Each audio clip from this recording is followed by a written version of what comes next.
দেখো দেখতে পাচ্ছ আমাদের ক্ষেত্রে ছেলে সন্তান থাকবে তাদের ক্ষেত্রে কিন্তু automatic. Hi guys, welcome back to my channel দেশি কুইন পঞ্চু। আজকের নতুন ভিডিওতে সবাইকে অনেক অনেক ওয়েলকাম, অনেক অনেক ভালোবাসা। তো ফ্রেন্ডস, প্রথমেই বলি যে আমার যেসব দিদি বা বোনেরা এখন প্রেগনেন্ট আছো তাদেরকে প্রেগনেন্সির অনেক অনেক শুভেচ্ছা, অনেক অনেক ভালোবাসা। তো আজকে ভিডিও টাইটেল অ্যান্ড থাম্বনেল দেখে নিশ্চয়ই বুঝতে পেরেছো যে আজকের ভিডিওটা কি হতে চলেছে। হ্যাঁ, আজকের ভিডিওটা মেনলি যে পেটে বাবু আসার পরে পেটের আকার কি থাকলে কিন্তু ছেলে সন্তান হয়, কি বাবু কোন দিকে বেশি নড়াচড়া করলে কিন্তু একটা ডিটারমাইন করা যায় যে ছেলে সন্তানের। প্রথমেই বলি আমার কিন্তু ছেলে সন্তান আছে, আর তার বয়স কিন্তু এখন 1 বছর হয়েছে। তো এই 1 বছরে আমি কিন্তু ছেলে সন্তান যে হয়েছে তার মাঝখানে কিন্তু অনেকটা এক্সপিরিয়েন্স জ্ঞান করেছি। স্বাভাবিকভাবে একটা বাচ্চাকে যখন মানুষ করে তার মায়ের কিন্তু অটোমেটিকলি একটা এক্সপিরিয়েন্স চলে আসে। তো আমি প্রেগনেন্সি থেকে এখন অবধি যত কিছু এক্সপিরিয়েন্স জ্ঞান করেছি আমি চেষ্টা করবো তোমাদের সাথে শেয়ার করার জন্য। তো তার আগে বলে দিই যে আমার ইউটিউব চ্যানেলে আরও অনেক প্রেগনেন্সি রিলেটেড কিন্তু ভিডিও দেওয়া আছে, পারলে তোমরা ভিজিট করতে পারো। আশা করি তোমাদের ভালো লাগবে। তো আজকে ভিডিওর টপিকে চলে আসি।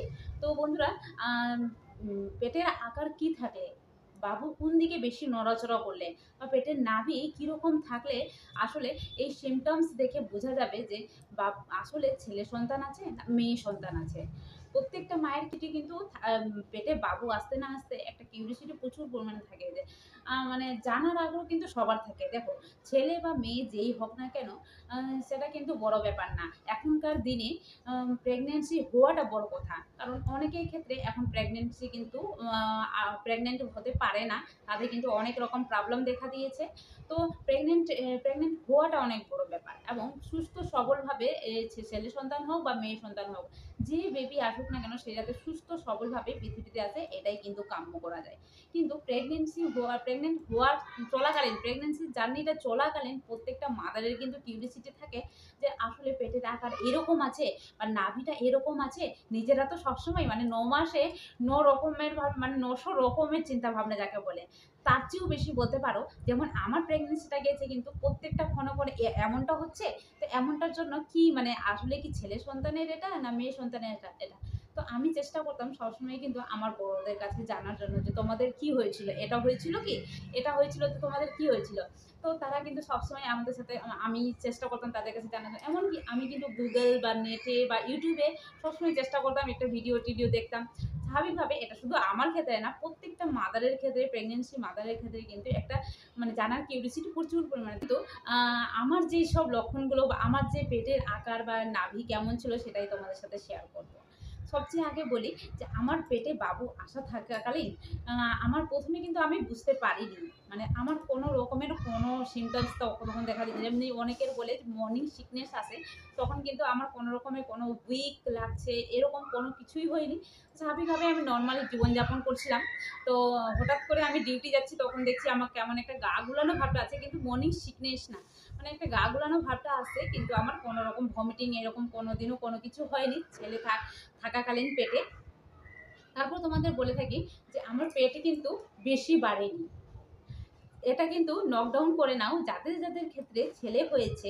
আমি বেশিরভাগই দেখেছি, এমনকি আমার পেটে বাবু আসার পর থেকেও আমার কিন্তু অনেকেই বুঝতে পারতো না যে আমার পেটে বেবি আছে, এবং 7 মাস পর্যন্ত কেউ বুঝতে পারেনি যে আমার পেটে বেবি আছে।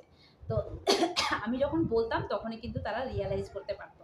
তো যাকে, তো সবচেয়ে বড় কথা যে পেটে বেবি বই থাকলে পরে কিন্তু সবচেয়ে আগে বলি যে সরি, পেটটা কিন্তু বেশি ফুলবে না। মানে একটা বলে পেটে বেবি বই থাকলে পেট কিন্তু তুলনামূলকভাবে কম ফুলবে এবং নিচের দিকে ঝুলানো থাকবে, মানে ওভাল টাইপের যাকে বলে। পেটটা কিন্তু নিচের দিকে থাকবে, মানে বলতে গেলে দেখো পেটটা ফুটবল যেভাবে হয় এই ফুটবলের মতো হবে না, পেটটা কিন্তু উপর বুক থেকে এভাবে নিচে নেমে তারপরে ফুলবে, ওভাল টাইপের। তো তোমাদেরকে আমি প্রেগনেন্সি দেখিয়ে দিচ্ছি যে আমার পেটটা কেমন ছিল। তো আমি পুরো প্রেগনেন্সিতে একটা লক্ষ্য করেছি, বা মিররের সামনে হোক বা বাথরুমে যেখানে যেতাম না, আমি নিজের পেটটাকে সবসময় লক্ষ্য করতাম। এমনকি আমার শাশুড়ি মা বা আমার দিদারা যারা আছে তারা কিন্তু সবাই লক্ষ্য করতো, যে একদম কারেক্টলিভাবে বলে দিত যে এটা ছেলে সন্তানেরই পেটের আকার। তো তখন আমি বিশ্বাস করতাম না, কিন্তু ওই যে বলে না এগুলো কিছু কাল্পনিক থেকে যায়, কিন্তু আমি সত্যিকারই বলতে গেলে আমি একদমই বিশ্বাস করতাম না। কিন্তু এগুলো যখন বারবার রিয়ালাইজ করতে করতে করতে করতে যখন আদৌই ছেলে হয়েছে আমার, তখন কিন্তু আমি বুঝতে পেরেছি হ্যাঁ, ছেলে হওয়ার জন্য পেটের আকার এরকমই একদম কারেক্ট ফিক্সড। পেটের আকার এইরকম না হয়ে পেটের আকার কিন্তু নিচের দিকে নেমে একদম তারপর ফুল উঠবে, তারপরে নিচের দিকে নেমে যাবে, মানে বেবি থাকবে নিচের দিকে। আর নাভি, তোমাদেরকে নাভি বলে দিই যে এটা কিন্তু আমি প্রচুর পরিমাণে লক্ষ্য করেছি যে বাবু যখন পেটে ছিল তখন নাভি কেমন ছিল। তার আগে বলি তোমাদেরকে যে আমার বাবু কোন দিকে নড়াচড়া করেছে আর কখন, ছেলে থাকলে পেটে কখন নড়াচড়া করে আর কোন দিকে থাকে, কোন দিকে বেশি থাকে। আমার কিন্তু বাবু প্রথমের দিকে নড়াচড়া করেনি। কথাই আছে নাকি যে ছেলেরা নাকি একটু লেটে নড়াচড়া করতে শুরু করে আর মেয়েরা নাকি একটু আগেই নড়াচড়া করতে শুরু করে। তো স্বাভাবিকভাবে আমি দেখছিলাম যেমনি আমার শাশুড়ি মার ক্ষেত্রে কিন্তু এটা হয়েছে যে শাশুড়ি মার ক্ষেত্রে দুটো ছেলে হয়েছে, তার কিন্তু দুটোই কিন্তু 7 মাসের পর থেকে নড়াচড়া করতে শুরু করেছে। কিন্তু আমার যখন 3 নাম্বার 4 নাম্বার মাসেও নড়াচড়া করতে শুরু করিনি, আমি ভাবলাম তাহলে আমার লেট করেই হবে। তো তখনই কিন্তু আমি আস্তে আস্তে বুঝতে পারছিলাম যে আমার মনে হচ্ছে ছেলে সন্তানই হবে। তো দেখছি ঠিক 5 থেকে 5.5 মাসে যখন যাই, তখন কিন্তু বাবু নড়াচড়া করতে শুরু করে। তখন ফার্স্ট আমি যখন রিয়ালাইজ করতে পারি, তো আমি সবসময় ভাবছিলাম যে কখন নড়াচড়া করে এবং আমি ফুললি এটাকে ডিটারমাইন করব আদৌ কোন দিকে সে বেশি নড়ছে। তো যখনই সে নড়াচড়া করতে ফার্স্ট যখন নড়াচড়া শুরু হয়েছিল আমার ডান দিকে। তো ডান দিকে যখন নড়াচড়া করে তখন কিন্তু আমি বুঝতে পারি যে হ্যাঁ ডান দিকে, এর মানে আমি বেশিরভাগই ও যখন নড়তো ডান দিকেই নড়তো এবং বেশিরভাগই যখন ও থাকতো, মানে আমার যখন বেশিরভাগই একটু ভারী টাইপের লাগতো তো এই ডান দিকেই রাখতো, বাম দিকেরটা একটু হালকা লাগতো। তো স্বাভাবিকভাবে বাবু কিন্তু ডান দিকেই বেশি থাকতো এবং ডান দিকেই বেশি নড়াচড়া করতো। তো এটাও কিন্তু লকডাউন করে নাও। আর সবচেয়ে আগে বলে থাকি যে এটা বেশিরভাগের ক্ষেত্রে ঘটেছে বা আমার ক্ষেত্রে ঘটেছে, সেটা তোমাদের রিয়েল এক্সপিরিয়েন্স শেয়ার করছি, রিয়েল জার্নিটা শেয়ার করছি। এটা নয় যে সবার ক্ষেত্রে এটা হয়েছে, সবার ক্ষেত্রে বলতে পারবো ব্যক্তি বিশেষে বিভিন্ন রকম হতে পারে। দেখো মানুষ জীবন কিন্তু বিভিন্ন রকম বিভিন্নভাবে হতে পারে। তো সিমটমস কিন্তু অন্যরকম হতে পারে, প্রত্যেকটা মানুষের যে সমান হবে তেমনটা কিন্তু নয়। তো আমার বাবুর যেটা হয়েছিল সেটা ডান দিকে। আর আমি এটা শুনেছি যে ডান দিকে বেশি নড়াচড়া করলে, এমনকি আমার শাশুড়িমার ক্ষেত্রেও ডান দিকে নড়াচড়া করেছে। তো ডান দিকে নড়াচড়া স্বাভাবিকভাবে এটা কিন্তু ছেলে হওয়ার লক্ষণ। আর থার্ড যে পয়েন্ট সেটা তোমাদের নাভি, যেটা কথা বলছিলাম তো নাভি, আমি এটা বেশিরভাগ সময় লক্ষ্য করেছি। এবং এখান থেকে লঙ্কা সেট আছে, যেহেতু এখানে মেশিন আছে লঙ্কা গুঁড়ো করা হচ্ছে।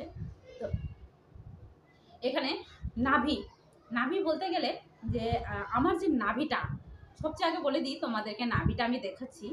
তো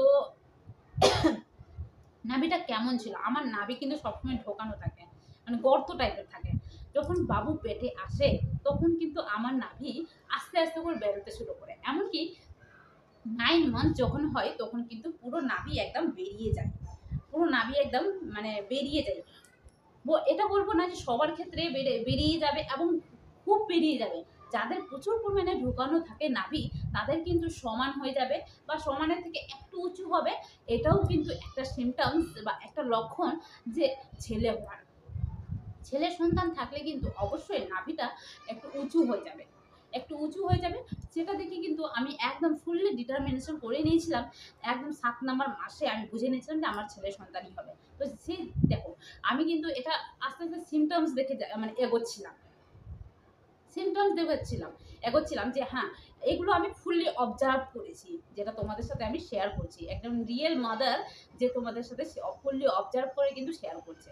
হ্যাঁ, তো আমি আমার নাভিটা এখন আবার আমার নাভিটা কিন্তু চিপসে গেছে। তো যাকে এইভাবে কিন্তু দেখো দেখতে পাচ্ছ আমার নাভিটা কিন্তু চিপসে গেছে, মানে হাত ঢোকানো যাচ্ছে। তো এইভাবে কিন্তু মানে প্রেগনেন্সির সময় কিন্তু অটোমেটিকলি বেরিয়ে যায়। যাদের ক্ষেত্রে ছেলে সন্তান থাকবে তাদের ক্ষেত্রে কিন্তু অটোমেটিকলি প্রেগনেন্সির ক্ষেত্রে কিন্তু নাভিটা বেরিয়ে যাবে। তো তারা দেখে অবশ্যই বুঝতে পারবে যে এটা ছেলে সন্তানই আছে। তো পেটের আকার মূলত বলা যেতে পারে যে ওভাল টাইপের থাকবে, নিচের দিকে নামানো থাকবে। বাবু সবসময় নিচের দিকে থাকবে, মানে মেয়েরা বেশি বলতো উপরের দিকে থাকে। আর নড়াচড়া একটু লেট করে হবে, মানে বলতে গেলে 5 মাস থেকে শুরু হলো। তো আর ডান দিকে বেশি থাকবে বাবু, বা ডান দিকে বেশি নড়াচড়া করবে। আর নাভি সবসময় উঁচু থাকবে। এগুলো কিন্তু মনে রাখো বন্ধুরা। আশা করি তোমাদের এটা খুবই হেল্পফুল হয়েছে।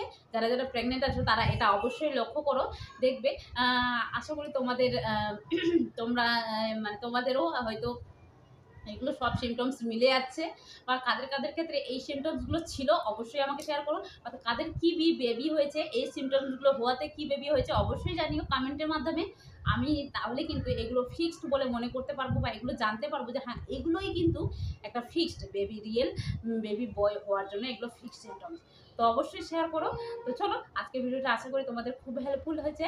ভালো লাগলে অবশ্যই একটা লাইক কমেন্ট শেয়ার করে আমার চ্যানেলটাকে সাবস্ক্রাইব করে নিও, কারণ এরপর থেকে কিন্তু আরও ভালো ভালো প্রেগন্যান্সি রিলেটেড ভিডিও আসবে। আর তোমাদের যদি কিছু জানার আগ্রহ থাকে তাহলে অবশ্যই কমেন্ট করে দিও, আমি অবশ্যই চেষ্টা করব তোমাদের সাথে রিয়েল এক্সপিরিয়েন্সের সাথে শেয়ার করার জন্য। তো চলো আজকের জন্য টাটা, দেখা হবে আরেকটি নতুন ভিডিওতে।